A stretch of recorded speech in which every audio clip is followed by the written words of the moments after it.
ଯାତ୍ରା ପାର୍ଟିରେ ମତେ ରଖିବା ପାଇଁ ବୁଲୁ ପଣ୍ଡା ତୁଳସୀ ଯାତ୍ରା ପାର୍ଟିର ମ୍ୟାନେଜର ବୁଲୁ ପଣ୍ଡା ମୋ ସହିତ ଦେଖା ହେଇଥିଲେ କେନ୍ଦ୍ରାପଡ଼ା କୋର୍ଟ ପାଖରେ। ମୁଁ ଯାଇଥିଲି ଭାଇର କେସ୍ ନେଇକି। ତ ସେ ମତେ ପଚାରିଲେ ତମେ କୋଉଠିକି ଆସିଛ? ମୁଁ କହିଲି ଭାଇର କେସ୍ ନେଇ। ତମ ଘର କୋଉଠି? ମୁଁ କହିଥିଲି ପଟ୍ଟାମୁଣ୍ଡେଇ। ତ ସେ କହିଥିଲେ ମୁଁ କିଏ ଜାଣିପାରୁଛ? ମୁଁ କହିଲି ନାଇଁ ମୁଁ ଜାଣିନି। ତ ମତେ କହିଥିଲେ ତୁଳସୀ ଯାତ୍ରା ପାର୍ଟିର ମୁଁ ମ୍ୟାନେଜର। ତ ମତେ କହିଥିଲେ ସେ ଯାତ୍ରା ପାର୍ଟିରେ ତମେ କାମ କରିବ। ତ ମୁଁ କହିଥିଲି ମୁଁ ତମକୁ କହିବି। ତ ସେ ମତେ ଫୋନ ନମ୍ବର ମାଗିଥିଲେ, ମୋ ଫୋନ ନମ୍ବର ନେଇଥିଲେ। ତ ସେ ମୋ ସହିତ କଣ୍ଟାକ୍ଟ କରିଥିଲେ, କହିଲେ ଆଉ କ'ଣ ଯାତ୍ରା ପାର୍ଟି ରହିବେ? ମୁଁ କହିଥିଲି ହଁ। ତ ସେ କହିଥିଲେ ଠିକ୍ ଅଛି ଆମକୁ ଆସିକି ଦେଖା କର। ତ ମତେ ଯାଇକି 14 କିଲୋମିଟର ପେଟ୍ରୋଲ ପମ୍ପ କତିରୁ ବୁଲୁ ପଣ୍ଡା ଆଉ ଜ୍ୟୋତି ପଣ୍ଡା କାର ସାହାଯ୍ୟ ନେଇକି ଆସିଥିଲେ ତ ଏଗ୍ରିମେଣ୍ଟ କରିବା ପାଇଁ। ତ ସ୍ୱୟଂ ସୁଧା ହୋଟେଲ ଗରାପୁରକୁ ନେଇକି ଯାଇଥିଲେ।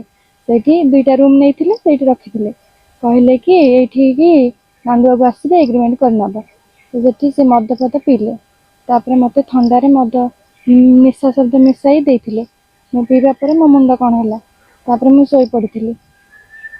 ତାପରେ ସେ ଜ୍ୟୋତି ପଣ୍ଡା ବୁଲୁ ପଣ୍ଡା ମୋ ସହିତ ଜୋର ଜବରଦସ୍ତି ଖରାପ କାମ କରିଥିଲେ। ମୋର ଫଟୋ ଭିଡ଼ିଓ ଭାଇରାଲ କରିଦେବେ ବୋଲି ମତେ ଧମକ ଦେଇଥିଲେ। ତ ମତେ କହିଥିଲେ ଆମେ ଯୋଉଠିକି ଡକେଇବୁ ସେଇଠିକି ଆସିବୁ, ନହେଲେ ଫଟୋ ଭିଡ଼ିଓ ଭାଇରାଲ କରିଦେବୁ। ତାପରେ ସେ ମତେ ବାରବାର ବ୍ଲାକମେଲ କରିକି କଳିଙ୍ଗ ପ୍ୟାଲେସ ଡାକିଥିଲେ। ସେଠି ବି ମାଡ଼ ମାରିକି ଜୋର ଜବରଦସ୍ତି ଖରାପ କାମ କରିଥିଲେ। 2,80,000 ଟଙ୍କା ମୋ କତିରୁ ନେଇଥିଲେ ହିରୋଇନରେ ରଖିଦେବେ ବୋଲି, ଡାଇରେକ୍ଟ ହିରୋଇନରେ ରଖିବେ ବୋଲି। ଏବେ ମାନେ ମତେ ମାନେ ଯାତ୍ରା ପାର୍ଟି ରଖେଇ ନାହାନ୍ତି କି ମୋ ପଇସା ବି ରିଟର୍ନ କରୁନାହାନ୍ତି, ଫୋନ ବି ଉଠାଉନାହାନ୍ତି। ଫ୍ଲିପକାର୍ଟରେ ଏବେ ଅନେକ ଡିଜାଇନର ଶାଢ଼ୀ ମିଳୁଛି। ବିଭିନ୍ନ ନାମୀ ଦାମୀ କମ୍ପାନୀର ଶାଢ଼ୀ ଏବେ ଫ୍ଲିପକାର୍ଟରେ ଆଭେଲେବୁଲ୍। 200 ଟଙ୍କାରୁ ଆରମ୍ଭ କରି 2,000 ଟଙ୍କା ଭିତରେ ଆପଣ ଭଲ ଶାଢ଼ୀ କିଣିପାରିବେ।